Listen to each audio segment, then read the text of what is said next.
আমরা যখন ছোট ছিলাম, হাঁটতে জানতাম না, খেতে জানতাম না, কথা বলতে জানতাম না, তখন কে প্রথম আমাদের হাত ধরে দাঁড় করিয়েছিলেন? আমাদের প্রথম শিক্ষক কারা ছিলেন? আমাদের বাবা মা।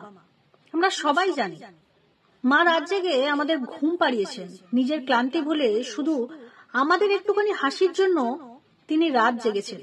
বাবা হয়তো সারাদিন রোদে ঘামে খেটে ক্লান্ত হয়ে বাড়ি ফিরেছেন, কিন্তু ঘরে ঢুকে কখনোই নিজের সন্তানকে কোলে নিতে ভোলেনি।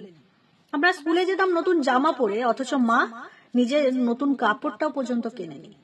আমাদের স্কুল ফিস, টিউশন ফিস দেওয়ার জন্য বাবা হয়তো নিজের শখের জিনিসটাও ত্যাগ করেছেন হাসি মুখে। আমাদের জ্বর হলে মা সারা রাত কপালে জলপট্টি দিয়েছেন, বাবা ছুটে গেছেন ওষুধ আনতে। তাদের চোখে তখন একটাই দোয়া, একটাই আশা, আমার সন্তান যেন সুস্থ হয়ে যায়।